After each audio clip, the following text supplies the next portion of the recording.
Welcome to Engage, leading conversations that matter.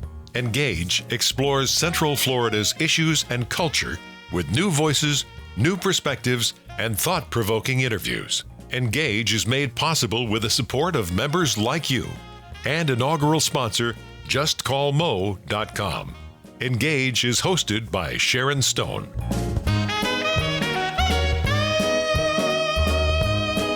You are listening to Engage on 90.7 WMFV. I'm Sharon Stone.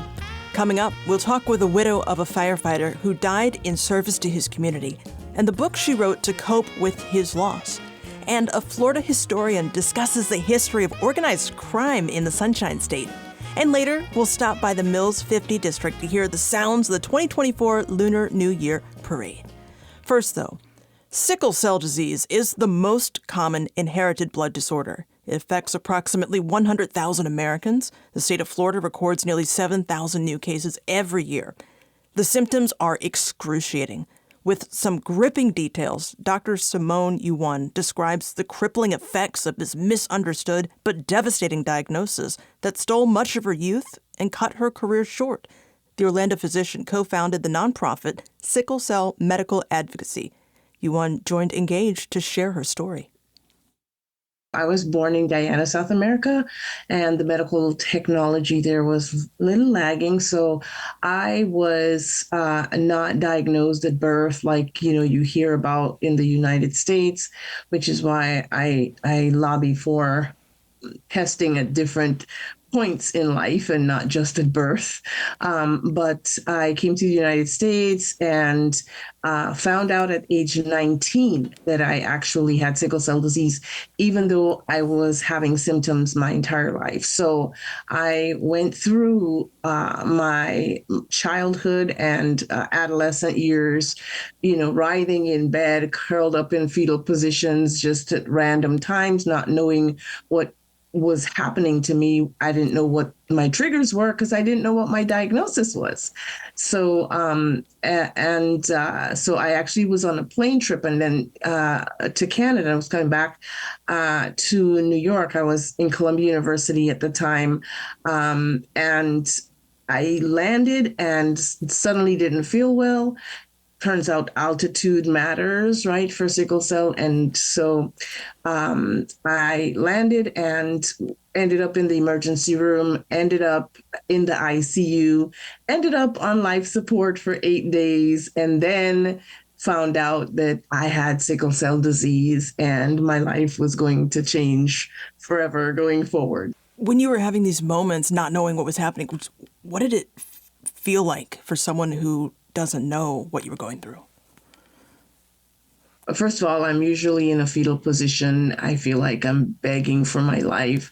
My body is feeling like pain is coming from my bone marrow. It seems like it's coming from every orifice.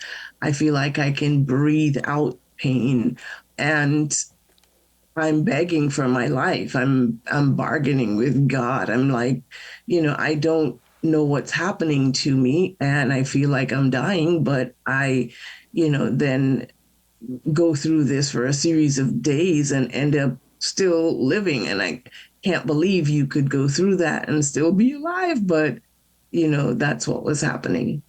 When you were in these just indescribable pain in these moments, did people take you seriously? Actually, even my family didn't take, they thought I didn't want to go to school, which is really odd when you think about it, because I love school and I was always placing at the top of my class. So it was, I look back and I think, why do you think I didn't want to go to school? I was always a high performing student, but then I would be, interrupt. And I was a high performing student in part because I had to learn on my own. I had to, I would get sick a lot. And so I couldn't really build relationships and friendships like other children. And so I would cling to my books. So my books became my escape. And so I wasn't believed most of the time. I would start, cleaning up the house, for example, and then in the middle of it, I would start being in pain. And then I'd say, I can't do it anymore. And people would be like, but you just started. You're only halfway. You're just trying to get out of, cleaning the whole house, or, it was always, something. You're not wanting to come to my birthday party. That's why you're saying you're sick, or, you it was one thing. And my poor sister, she tells the story of always having to explain my absence, always having to vouch for me that I was really sick. And I never realized how much the effects of it on the family. It's not just me, it's my entire family that is going through something, whether we knew what the diagnosis was or not. At age 12, I ended up going into the hospital and having, actually, I coded at 12. And all they knew was that I was severely anemic. And so they gave me pints and pints of blood. But it was one of those things where, one moment I was well, one moment I was ill. And so people had a hard time understanding that. So fast forward, you've gone through all this, and you are a medical doctor, but you had to stop practicing early. Can you talk about just that experience? Yeah. Well, I'm finding out I'm not unlike a lot of ambitious people with sickle cell disease. Our careers end early because of the disease. The disease is progressive. I mean, if you search the country, you probably would find maybe 8 of us doctors with sickle cell disease, and probably in the United States, about 3 that are active and out there, talking about sickle cell disease, myself included. So it's one of those things that you don't want to talk about, but you have to. My career ended early because I ended up having multiple hip surgeries from avascular necrosis, which is a complication of sickle cell disease. It's circulation problems. So the red blood cells are shaped like a crescent moon. When you sickle, they get sticky and rigid, and they stick on each other and they block the circulation. So there's no oxygen or nutrients to the tissue, and the tissue dies. And that can happen wherever blood flows, right? Like literally wherever blood flows and there are small vessels, which is everywhere, you can have a blockage. So it could be as inconsequential as, oh, my pinky's hurting today because I'm sickling there, to, oh, it's my lungs, which is why you see me sitting here with portable oxygen and a nasal cannula in my nose, because I've had a lot of hits to my lungs where I've sickled in my lungs and they couldn't, bounce back. So it caused me to have to retire early after having my 5th hip surgery, and my body just not recuperating as quickly as, I mean, my job was amazing. They held on to my position for like a year because my patients, loved me and wanted and were like, they were wanting me to come back. And I would get like boxes of cards and letters and get well wishes for a year. But it took 2 years for me to walk on my hip after the 5th hip surgery. And so it became very obvious that my body wasn't holding up to the physical rigor of being a family practice physician. So I had to kind of stop, do some soul searching, pivot, and then I started writing. And I now realize it was probably meant to be that, that this is the direction that my life took, because now I run a nonprofit organization where I take care of people with sickle cell disease, and I help them as they go to the hospital to be able to advocate for better care. A lot of doctors don't know about sickle cell disease. And so people aren't believed, people are turned away, people go home and die. And so I can do that now. But I did cause an early retirement because my body couldn't hold up. Why don't doctors know about it? You know, that's a $1 million question. I know there are a lot of other rare diseases, and I know that somehow, I mean, we talk about, cystic fibrosis that has a third of the population. There are 30,000 in the United States that have cystic fibrosis, and I will never come up against another rare disease. God bless them, because they are struggling for their lives as well.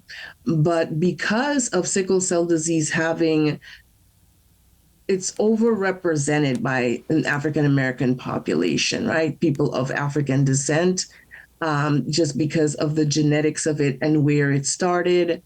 I have blonde hair and blue eyed people with sickle cell disease, but it's by and large overrepresented by people of color. And so Black and brown people. And when that happens and you think of the decision makers at the table who allocate money for research and awareness and things like that, they're not Black and brown. So they're going to make decisions based on what they know, people they know, connections they know. Because of that, doctors won't get the time to learn about sickle cell disease. So when a person walks into the emergency room, that doctor hasn't had but an hour in medical school. I know, because that's what was given to me. Doctors have come through my training program. So I train just motivated members of the community on the NIH guidelines for the urgent management of sickle cell disease. And they will come through and say, we were never taught this. And I say, I know. I went through medical school. This is why I'm teaching what I'm teaching. Simone Yuan is a physician and co-founder of Sickle Cell Medical Advocacy.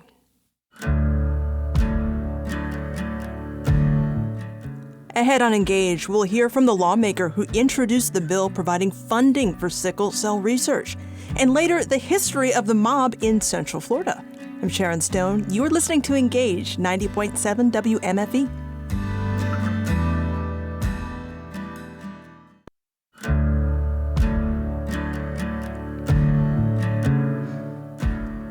You are listening to Engage on 90.7 WMFE on this leap day, the 29th of February. I'm Sharon Stone. Ahead on this program, when Brittany Jones's fiance, a Jacksonville firefighter, died while on a rescue call, her life ground to a halt. You're in the bed all the time. It's depression. People don't know what to say to you. People don't know how to treat you. People stray away from you because they're like, oh my gosh, it's like, I don't know what to say. We will learn how Brittany put pen to paper and learned to live with loss. And if you miss any part of the show today, Engage is available on demand at WMFE.org, the WMFE mobile app, or anywhere that you get your podcasts. So earlier, we heard from sickle cell patient and advocate Dr. Simone Yuan. She shared her enthusiasm at the prospect of the Senate passing this legislation that was approved by the Florida House. I am excited about the new bill that just passed that would give more funding to sickle cell research and treatment centers. We need an alternative to people going to the emergency room and being mistreated. And so it would be lovely to be able to have a nearby ambulatory center where they could go in if they're not as sick and they need just hydration and pain management, that there would be a place that they could go that knows sickle cell disease so that when they walk in, they could have urgent management. House Representative Kelly Skidmore sponsored the bill that allocates $10 million a year for sickle cell research and treatment. She joined Engage yesterday, right after her bill passed with unanimous support in the Florida House. What is this bill regarding sickle cell actually going to do in terms of setting aside funding for research? What do you anticipate the impact will be? The impact will be that there is a $10 million recurring in the Florida legislature's budget. So both the Senate and House have agreed to put $10 million annually into the creation of this grant. And that type of investment will have serious returns based on the framework that is being created within the grant program and other components of the bill. So this is a very significant milestone for research for this disease. It is the only one of its kind in the country. So it is incredibly significant. And leadership, it's a bipartisan effort on both sides, the Senate and the House, to commit to this research, to commit to creating these centers of excellence, and to commit to ensuring that there is a workforce educated to and being prepared for the treatment of the disease and research of the disease. So it's landmark legislation in the true sense of the word. You know, we had a doctor of the day on the floor who was telling me about one of her patients who just had a baby. And the patient came to her and said, they said something to me in the hospital that she has sickle C, but I don't know what that means and what do I need to do. And unfortunately, this mom is 15, right? So we have to have an educated workforce. We have to have physicians who can identify when an individual has sickle cell. But we need, more importantly, all of those resources and supports beyond the diagnosis, right? And we need all spectrum of healthcare workers to understand the symptoms of sickle cell and believe patients who come to the ER because they have no other ways of being treated with such significant pain to be treated appropriately instead of with an idea that they're coming in to just, you know, shop for meds. You know, there is a history of individuals who have this disease of being, one, misdiagnosed, secondly, not believed,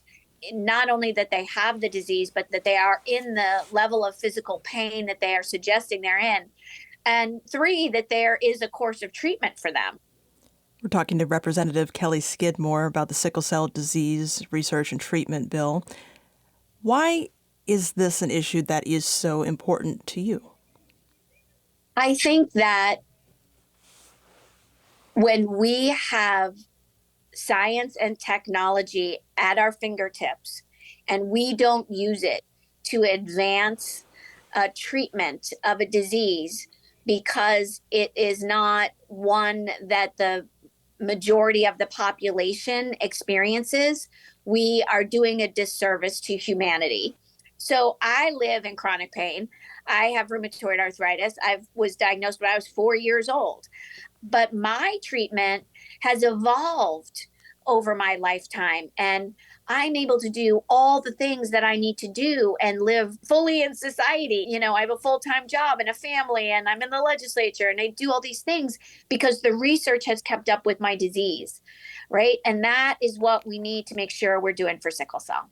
And that's why it's so important to me, being a person who has experienced the benefit of research and medicine, by being the friend of individuals who have experienced the benefit of research and medicine. And this is a disease that has not been given the level of attention that it needs to be given. And so that's why it's important to me.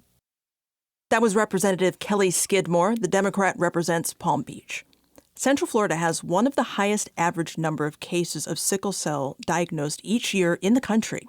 A gene editing treatment approved by the FDA might bring relief.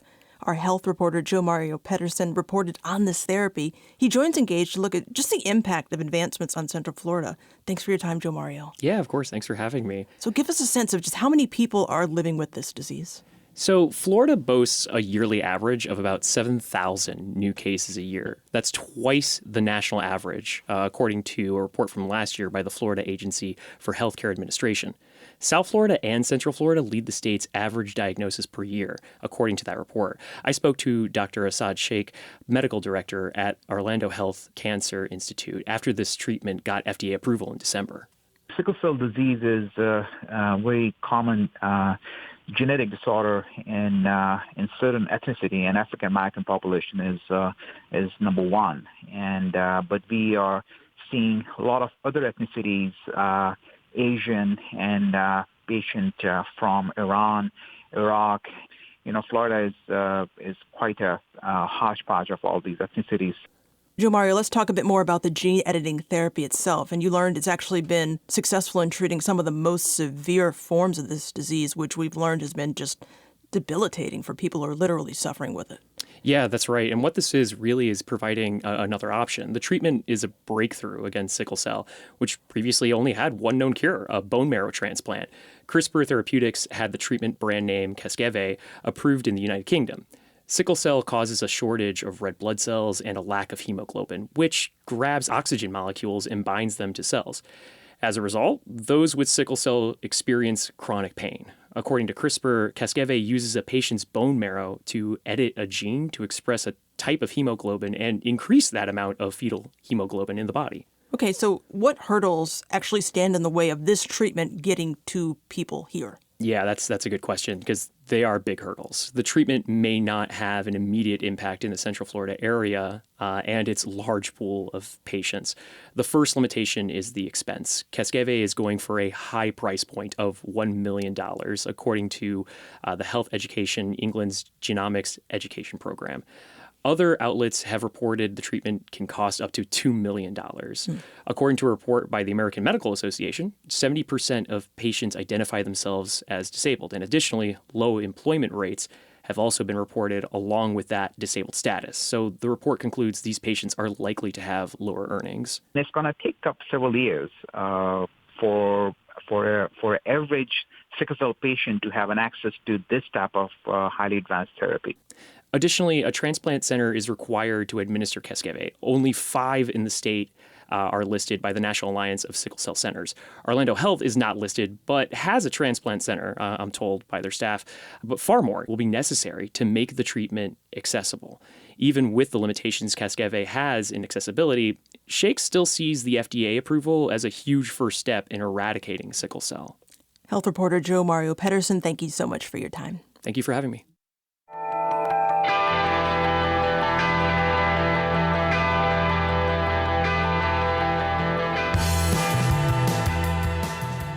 We are streaming live online now, and we want to engage with you. Just send us an email at engage@wmfe.org.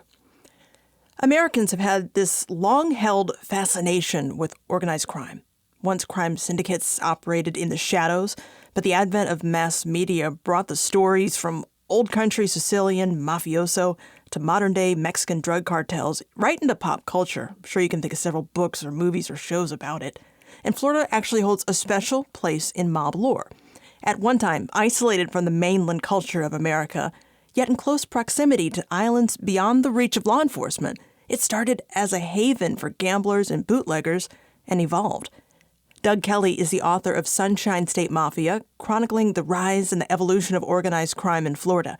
He joined Engage to talk about the book, and the conversation started with Kelly explaining how one of America's most infamous mobsters helped bring the Mafia to Florida. Al Capone was already quite adept being the main mobster in Chicago at all kinds of crime. He had been a boss there and running everything, extortion, prostitution, burglaries, and also mainly making money off of prohibition. He had come to Florida back in the late 1920s on a couple of trips and actually went to St. Petersburg, bought some properties in St. Petersburg, and had also tried to move out to California, and he got kicked out of California. So he came back to Florida, and he got kicked out of St. Pete because they started looking at all of his properties. As you may know, in Chicago, Elliot Ness was after him for tax evasion. So they ended up taking all of his properties in St. Pete that he had bought. So he moved to Miami and went to an island just off Miami Beach and had his wife buy the property on the island. And that's how he ended up as a Miamian. And he spent a lot of winters there. And pretty soon, actually, after he was incarcerated, he moved back there and he died in Miami.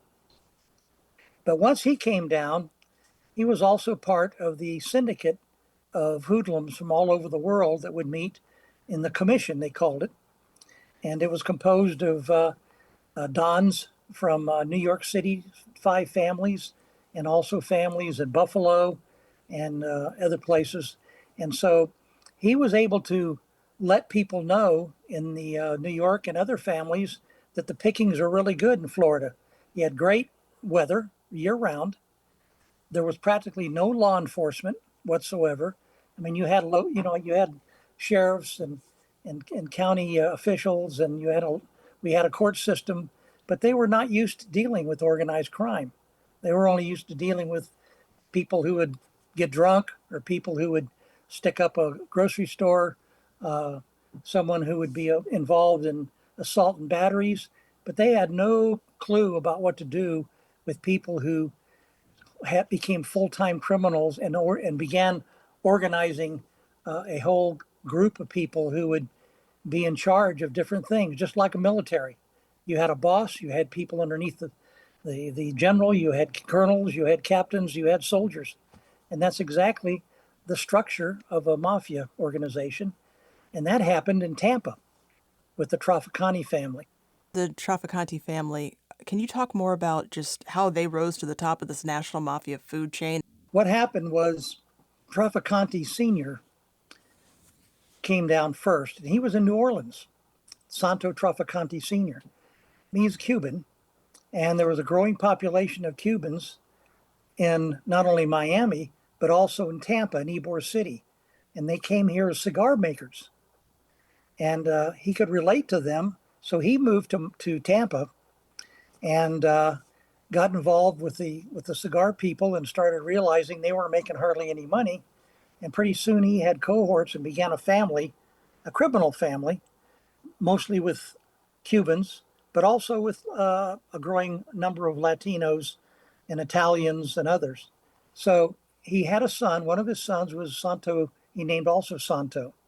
So Santo Sr. ruled up until his death in 1954.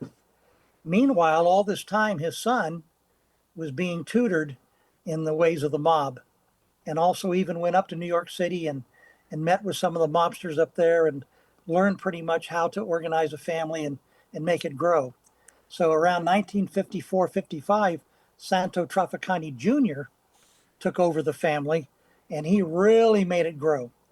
Because of his Cuban connection and heritage, he opened things up in Cuba, most notably casinos in Havana, and invited some of the families in the north to also come down and open up casinos, because at that time the person in charge was named Batista, and he was allowing the criminal element to come in because he was being paid off.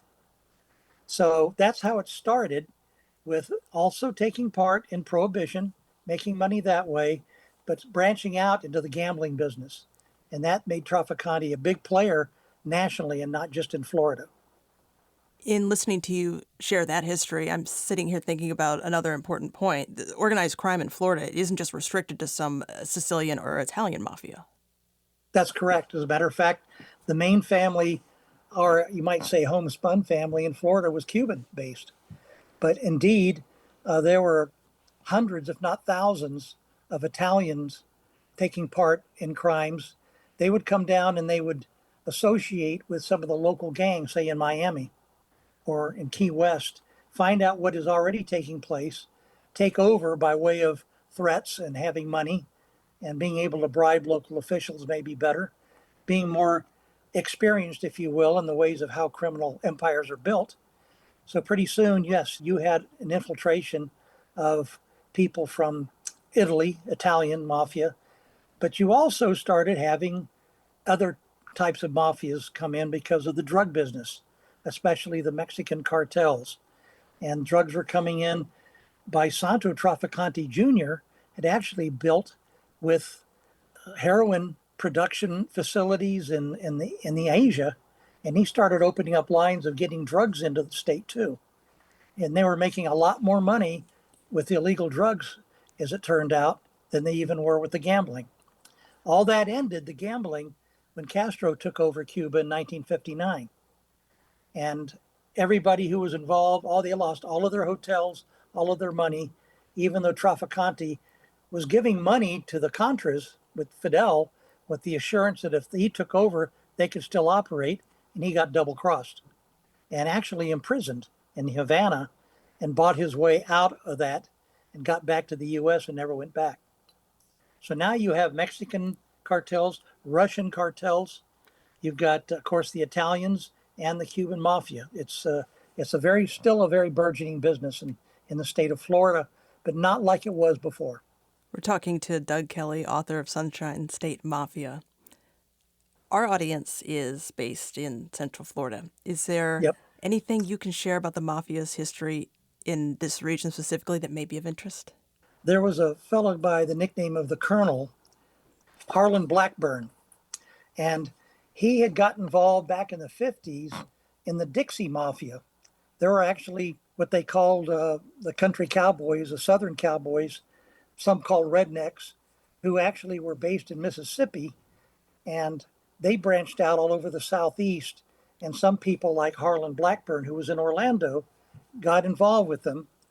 And they were also already doing a illegal form of gambling called Bolita, Bolita. And that was a game where simply someone can pay 50 cents or $1. They get a number from 1 to 100. They pick any number.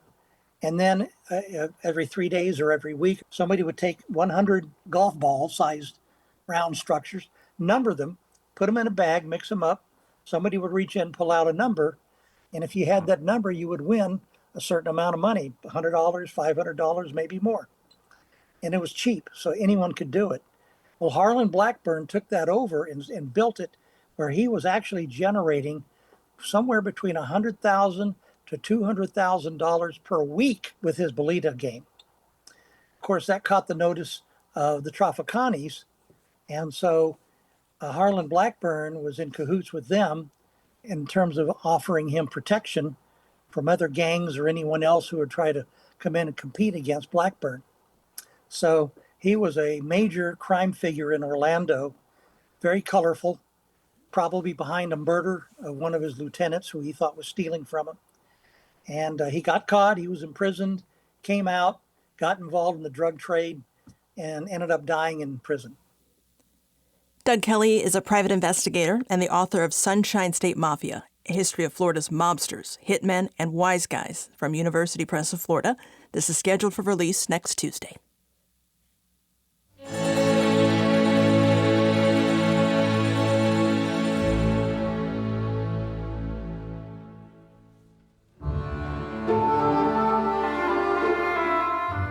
Coming up, we will meet a woman who lost her fiancé when he was answering a rescue call and see how she turned to writing to cope. I'm Sharon Stone. You were listening to Engage on 90.7 WMFV. And just to let you know, we do want to hear from you. Let us know what you'd like to hear more about or what you're glad you heard. You can send us an email. Just send it to engage@wmfe.org. Or you can do a talkback. Just send it to us on the free WMFE app. You're going to go to the menu, select Send Us a Talkback. Just record your question or feedback, hit send. And of course, we can't forget about old-fashioned voicemail, right? Just give us a call, 407-273-2300. Use extension 246 and leave us a voicemail there. You are listening to Engage on 90.7 WMFE.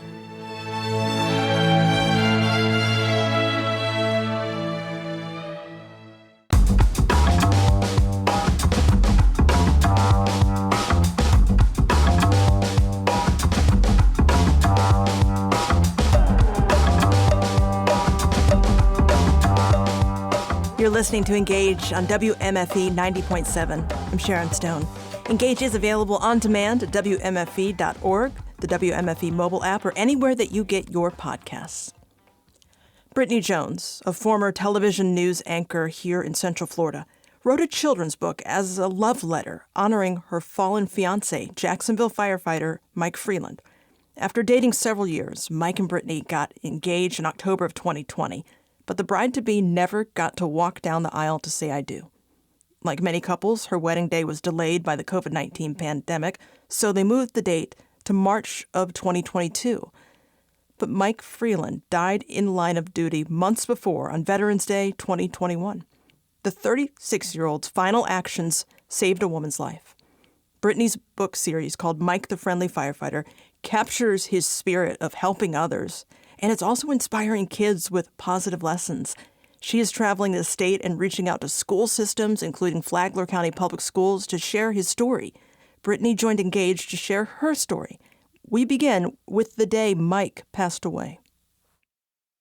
It was on Veterans Day, and I remember I had just talked to him an hour before the call. So didn't expect, obviously this to happen to be the next knock that I got on my door. Because, as a journalist, we do a number of stories where we have had to talk to families and being like, you never expect you to get that call or that knock on the door. And then becoming one is a whole different ballpark to actually experience it myself for the rest of my life. So he was working to my knowledge because obviously I wasn't there and I've kind of tried to block out the things that people don't want to know the most. But all I know is the woman got in a car accident overnight in a U-Haul, and Mike was working hard to get all of the things off of her truck because she hit like a light pole or something that fell on top of it. And he was trying to move all the things because her U-Haul was full, furniture, all of that, and ended up collapsing on the scene.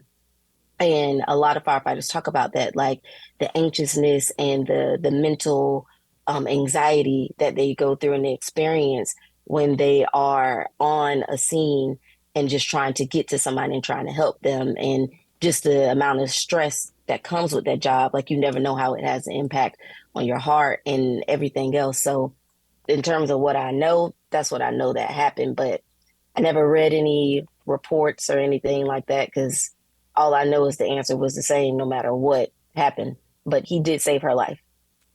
How did you deal with this grief, or how did it affect you? So the way that I guess I can say that I've been dealing with it is, number one, I already had a therapist, and Mike and I have been going to marriage counseling. So it immediately changed from that to grief counseling. And I still I have therapy every other week. And I'm pretty sure it's going to be for the rest of my life because it's like always something different in this process that you experience or what you're going through.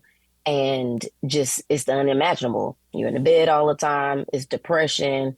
It's people don't know what to say to you. People don't know how to treat you. People stray away from you because they're like, oh my gosh, it's like, I don't know what to say. But people don't realize like sometimes you don't have to know what to say because there's nothing you really can say.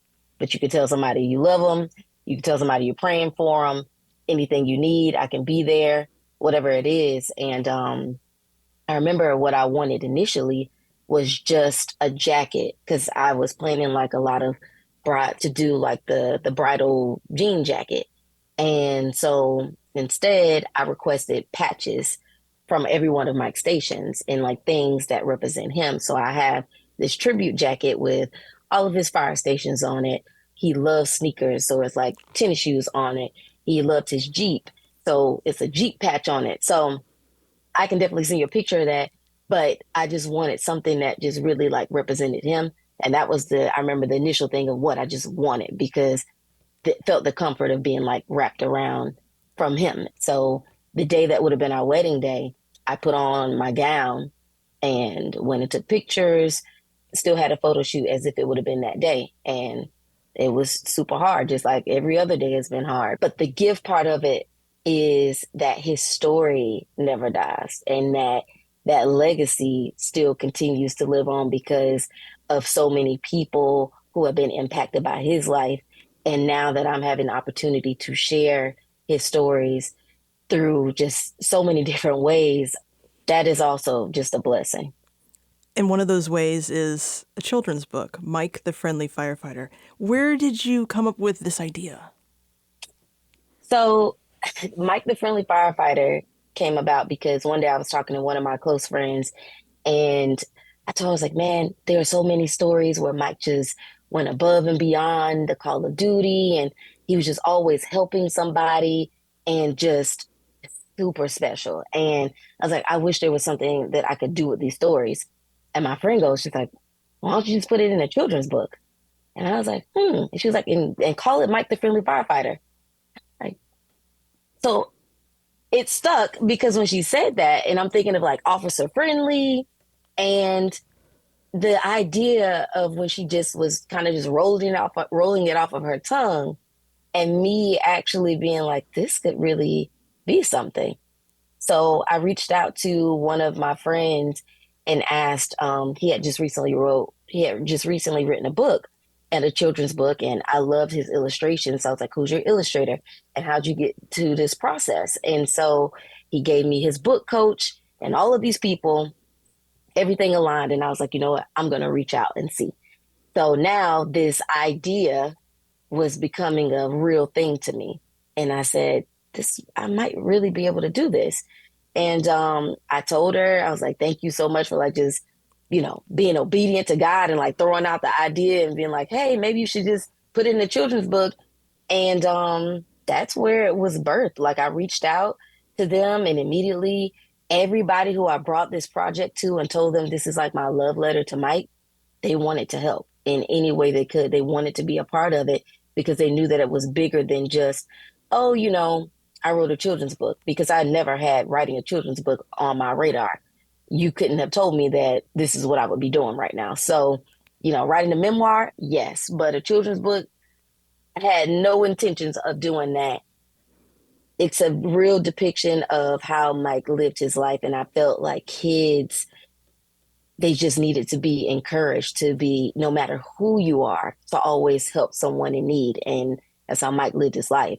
I saw in an Instagram post about this book. The question was posed, have you ever seen a black firefighter on the cover of a children's book? What do you want children to feel or think when they do see that on your book? That is such a huge deal to me, and especially with it being Black History Month.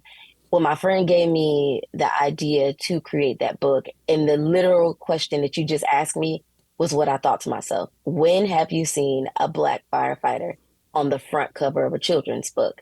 And I said, Mike and his gifts to the world and how he lived his life would be such a big encouragement to kids everywhere. Because sometimes when you're like on Google, when you're looking up things, and I've done this while I've been looking for things for my events, you only see white firefighters.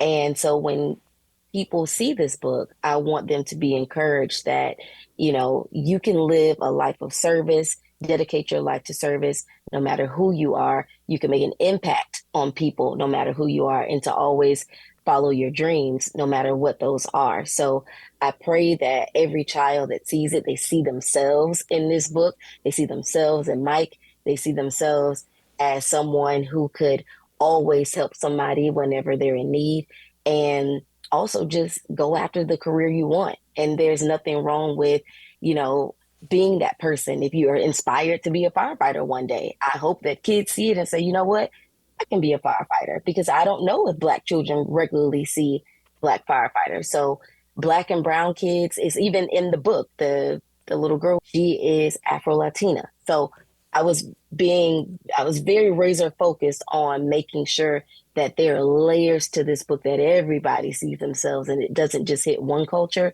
but encourages everyone. Brittany Jones is the author of the children's book, Mike the Friendly Firefighter, The Wild Car Fire. It is available online, and buying the book supports the Free to Believe Scholarship and the Mike Freeland Foundation. And Brittany and I worked together when she was a reporter covering Flagler and Volusia counties. That is it for today's edition of Engage. Please join us Tuesday. We'll be back at 3 in the afternoon. You can learn a lot more about today's program by visiting our website, wmfe.org. That's where you can also find this show on demand later this evening, so you can listen to it when it's convenient for you. I'm Sharon Stone. Thank you so much for joining us. All Things Considered is coming up following NPR News. And as we close out this edition of Engage, we want to leave you with the sounds of Sunday's Lunar New Year Parade. On Sunday, hundreds of people gathered on Thornton Avenue in downtown Orlando's Mills 50 district just to enjoy the drums and dragons and local dignitaries, all in celebration of this new year of the dragon. Hope we get to see some dragons. He's very interested in that. Yeah, a nice family event for a Sunday, a beautiful weather, and supports the local Orlando community.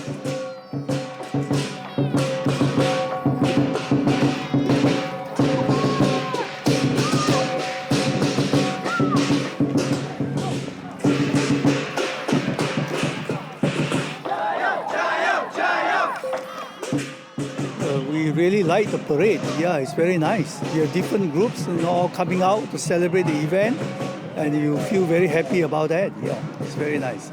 And recall back those days back in our country, just to recall the memory.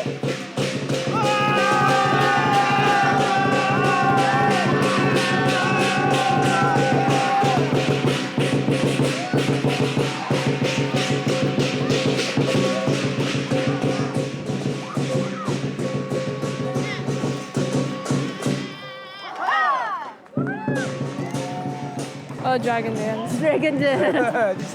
The dragon. They do have a different groups and different performance, but best of all, yeah, they do pretty good, all of them.